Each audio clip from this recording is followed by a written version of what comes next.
Back when me, my brother and nephew played through and beat the original Onimusha Warlords, we noticed that there was a trailer on the main menu. And this trailer was of course a trailer for the second game in the series, Onimusha 2 Samurai's Destiny. Although you can tell this footage is incredibly early because the look of the protagonist looks nothing like what we got. But you do get a first look at the different common enemy designs for the game, which look pretty awesome. I remember us seeing this and thinking, what the hell, it doesn't have Samanosuke, we ain't playing that. And sadly after that we never touched the Onimusha series again, which was a big mistake on our part. I didn't play Onimusha 2 until I was a bit older and I started collecting retro video games inspired by the Angry Video Game Nerd. And when I was going on a nostalgia trip of buying PS2 games, I got Onimusha Warlords and played it again and really enjoyed it. Which made me want to finally go through and play the rest of the series, so I bought Onimusha 2 finally and gave it a go. I had an absolute blast playing for this game the first time and it slowly became one of my favourite games of all time. I'll always be an evangelist for this game and I would genuinely say that this is in my top 5 games of all time. So excuse me if this video is just me gushing about this amazing game. I like it a lot. Now you might be wondering how the hell there's a trailer for the second Onimusha game already on the disc of the first game. Well, that's because this game was developed in tandem with the first Onimusha game by a different team. The original being pretty much based off the work done for the PS1 version of Onimusha Warlords, and this one having its own identity. Producer and Mega Man mastermind Keiji Inafune said, "I saw this game as a way to include many things I wanted in the first game, but in the end we could not get in.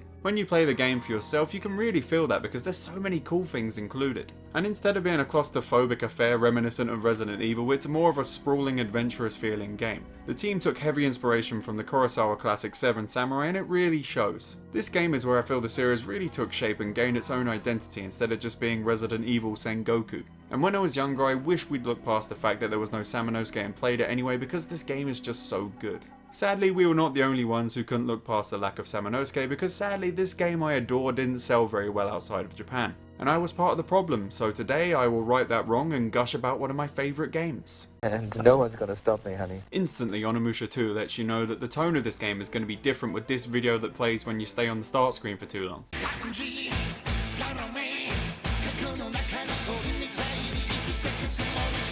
This video is like the polar opposite atmosphere you got in Onimusha Warlords. It's like an anime opening or something and it's a little bit silly. And that's why it's awesome. We then get this lovely little recap of the first game done through narration and this traditional scroll thing. And it basically tells us that all the events and things we did basically meant nothing in the grand scheme of things. Nobunaga still rose up to power with his army of disguised demons, which he is slowly taking over the country with. You remember the guy from the first game who took an arrow to the throat and appeared for like 1 minute with no dialogue?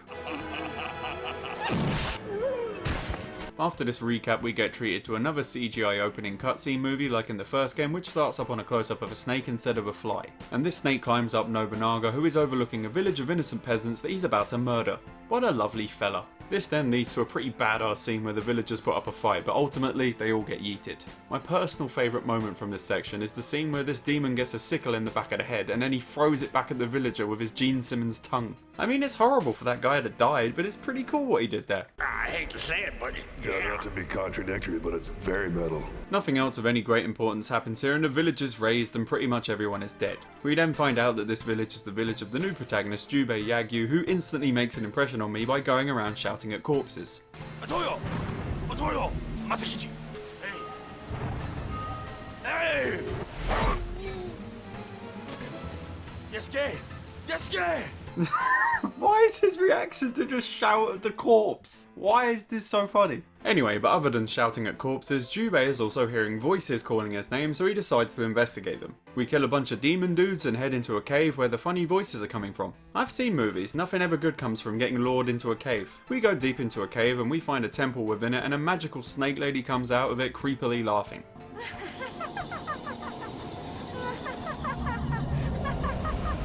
Can you move it along? I'm all out of time cards. And she creepily laughs a lot and eventually tells us that we need to collect 5 orbs and get revenge for the village by killing Nobunaga. Then she tells us that she's our mum and then she gets the hell out of Dodge. I might love this game, but it's bloody weird. Wait a second, so does that mean Jubei's dad was like some freak that had relations with a snake lady? We go back outside and get our very first sword of the game, the lightning sword, and this part is done. And we are then whisked away to a new village where Darren Malakian from System of a Down stupidly tells everyone he's found gold. Which then leads to him having a heart attack and everyone stealing his money. And in the chaos, Jubei walks in. Jubei sees a beautiful woman getting bothered by some men and he instantly looks at her tits. You are blossoming like the most beautiful flower in all of Samaria. Oh yeah, one more thing, your tits are fucking fantastic. And after he's done staring at her boobs, he actually goes in to finally help the woman who didn't actually need any help. This point here is where the game really starts to open up and you start to get a real feel for what the game is. You head up the mountain pass that's crawling with soldiers and you need to get to a gold mine, but a guy is stopping you by saying you need a work permit to enter.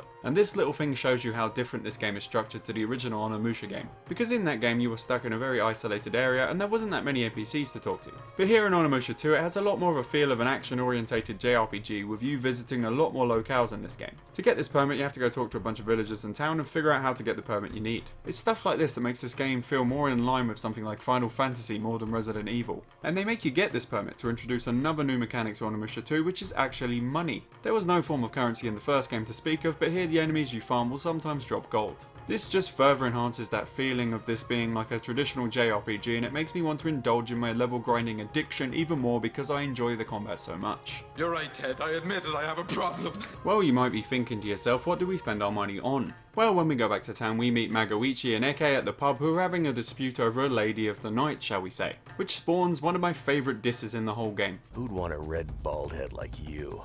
Red bald head! Emotional damage! They then take it outside for a fight for a bit until Jubei decides to break up their little lovers' quarrel. Then we are introduced to the gift system where we can use gold we get from the enemies for gifts for side characters in the game. You of course have Eke and Magoichi joining you on your adventure, but you also get the ninja boy Kataru and Oyu, the lady from earlier. And this system might seem a little bit basic, but for the time this is actually really revolutionary. Every character has gifts they like and dislike, and you've got to figure out what they like, and they even give you stuff in return and sometimes new moves. There wasn't really anything like this added into a game of this type before, and it's kind of like a proto-BioWare system. Kind of like how you can use gifts to influence your companions in Dragon Age Origins, for example. These gifts aren't meaningless because who you befriend and who you don't will change the main story in many different ways. And because of Magoichi and Eke hating each other, you won't be able to see everything in one single playthrough, which adds replay value. There's not any romance options or anything like in later games in this style, but obviously Oyu and Jubei have a little thing going. This might seem like a little thing, but this is pretty visionary for the time it was released. But one area that was a bit of a step back in this game, as you might have noticed, is the voice acting. It is absolutely terrible compared to the first game. Our main character Jubei has one of the worst voice actors in the game, which is a little bit off-putting. I understand. I must take revenge on Nobunaga for the Yagyu clan. Although his voice acting is so bad that it made me laugh on multiple occasions, some of the cheesy one-liners he spurts off are gold.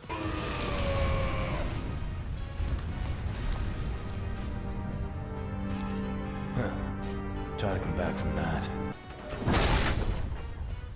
Thank you. And as much as I love Eke, his voice is bloody awful and he sounds like Fozzie Bear from the Muppets, and I can't not laugh when I hear his voice.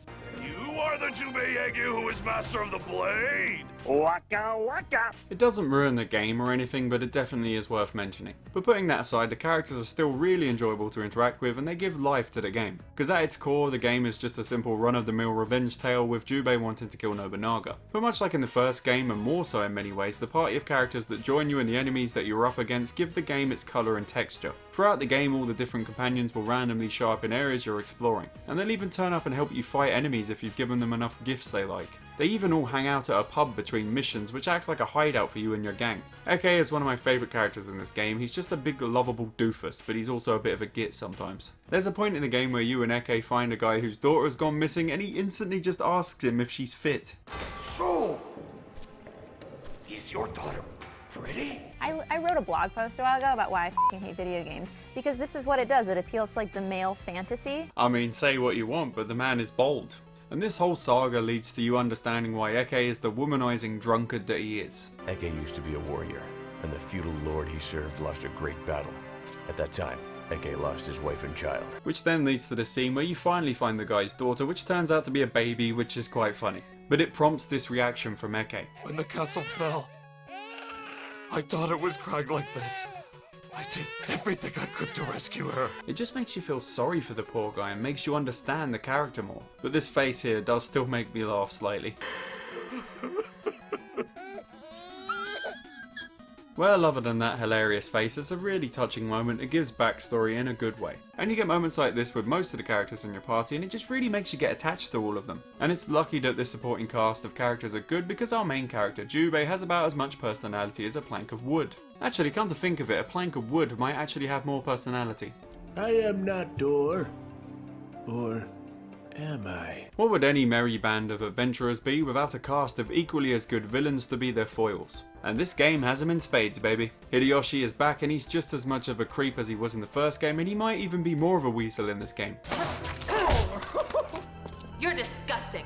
Touch me again and you'll regret it. It's so nice seeing that little git get a smack. But along with him, there's a whole new cast of villains, one of the early ones being this weird spider Minotaur man, who just returns from the dead so many times during the story that it actually starts to get hilarious. However, the best new villain, who isn't really a villain, is Gogan Dantis, which brings the game's camp levels up to 11. My sword is trembling with tears of excitement. The numbers all go to 11. I just absolutely love this guy. He's amazing, and he pops in multiple times throughout the game to challenge Jubei. He is part of that RPG trope of unwinnable fights, but I'll let it slide because I love him so much. This flamboyant character interacting with our straight-laced plank of wood Jubei is a sight to behold. My name is Gogan Dantis, the greatest swordsman of all demons. What's wrong with you? Who talks like that? Why are you gay? Also turns out that Gogan Dantis is a bit of a misogynist as well. You don't have to be thankful. It is quite natural for men to save weak women. Based. So yeah, Gogan Dantis is amazing, and I absolutely adore him. There's also another new demon who is really fun, and they have possibly one of the best introductions ever. OU tells you about some beautiful woman who wants to meet you in the market for some reason. We then go to the market, and this is what we find. Look at me. Do you like what you see? That legitimately made me laugh the first time I saw it. And this ugly abomination just brings even more camp into the game and is another really fun enemy in this story. But the campiness isn't just reserved for the characters in this game, there's also one or two moments where the story itself jumps the shark. But none stand out any more than this scene when OU and Jubei put an orb into this device. Why is there a robot horse in the Sengoku era of Japan?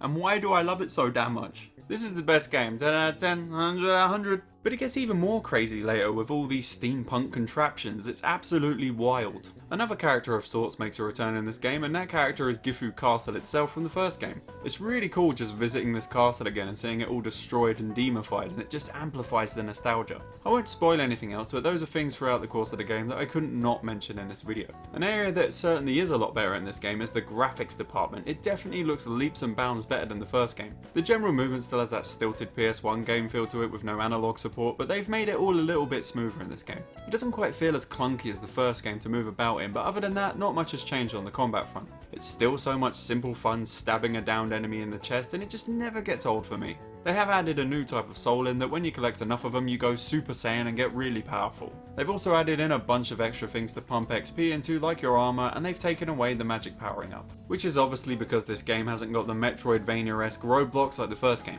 But the enemy AI has definitely improved because the enemy demons actually block quite a lot in this game. And later on in the game the enemies can actually get really tricky, and it definitely got me frustrated quite a lot. And along with the enemies being smarter, there's quite a lot of new and interesting enemies to fight in this game. You of course have a few different flavours of normal zombie types and ninja type enemies, which are basically the same as they were in the first game. But there's also a few different types of big enemies that all behave completely differently from one another. For example, these steampunk robot enemies. Yes, the game does get that wild at times. However, there's also fish type enemies that hang out in rivers and can shoot water at you. And there's also these robot bug type enemies that are immune to attacks until you hit them a few times. And it all just adds up to making the combat in this entry never get boring because they're always switching it up. Adding to this feeling is the 4 weapons in this game that all feel and operate completely different from one another. In the first game, the swords really just all pretty much felt the same, except for some were faster or did more damage. But here the weapons all have a best case use purpose, and you will have to switch about for certain types of enemies. You have the standard lightning sword, which is one of my favourites in this game, the ice spear weapon that I never really gelled with all that much, the return of the wind sword, which is the coolest design still,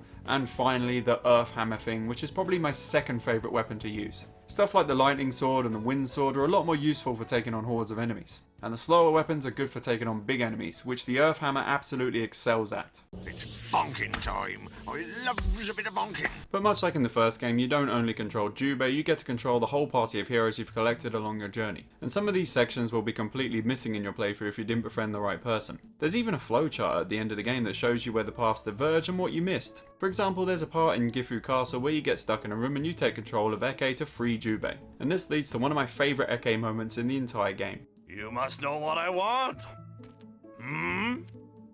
Yes, I know.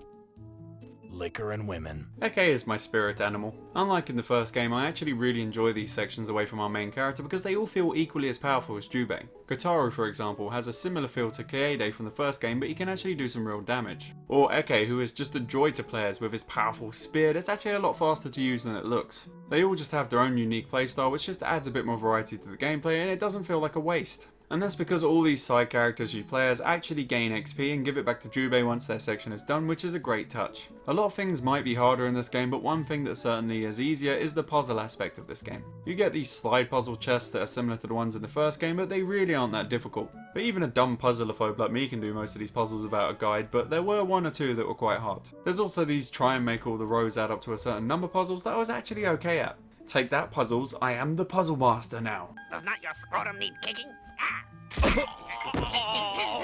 Thankfully there's no instant death puzzle sequences like in the first game. Well, nothing that's not easy to avoid anyway. Most of the puzzle sections here involve just taking items from one room to another and so forth. I never got stuck really. Occasionally I wouldn't know where to go, but I'd eventually figure it out. And that's a real strength of this game because it's just really self-explanatory and a constant joy to play. The weirdest bit that kind of is a puzzle is the bit where you have to raise the garage door by rotating the analog sticks in reverse order at the same speed, which is a lot harder than it sounds. It's like rubbing your belly and patting your head at the same time, and you can technically instantly die here, but it's not that bad. The boss battles return in this sequel, and some of them can be really challenging, but never so challenging that you want to stop playing. One battle that does annoy me a little bit is the return of the spider-legged fella that you have to fight in a forest. The part where he rushes you from the bushes is always irritating to me, and you really can't cheese this fight all that much. All in all, it's a good set of fun bosses to fight. Killing Old Ugly from the market is a particular joy of mine. The game not being set in a castle really just gives it a one-up over the first game, with you getting loads of awesome locations. Like my personal favourite, the Fog Valley, which looks amazing for the time, even if my emulator bugged out in this section. Oh, bother. And that's how this whole game feels. It's just the first game but bigger and better, and it's even a much longer game. I mean, it's not that much longer, it took me about 12 hours with a little bit of level grinding included, but that sort of time works best for this series. It's the perfect game to just binge in a couple of nights, and I personally complete Onimusha 2 once a year for that reason. The whole time I play this game I just have a big dumb smile on my face, and that's how it's slowly creeped into my favourite games of all time. There's not really any nostalgia there for this game for me because I played it when I was an adult. There's just pure enjoyment and appreciation for it, which I think honestly speaks more to the game's quality than wistful nostalgia. If you've never played this game for yourself, I would highly recommend it. It's harder to get a hold of than the first game with no re-releases, but it's worth the effort. This is but the second video in my series of videos where I'm going to be taking a look at every Onimusha game, and this will always be my favourite one. I've been a Goblin, and thank you for watching. If you would like to get all my videos a month early and to get your name in the credits, go and support me on Patreon like all these awesome people have. Links in the description.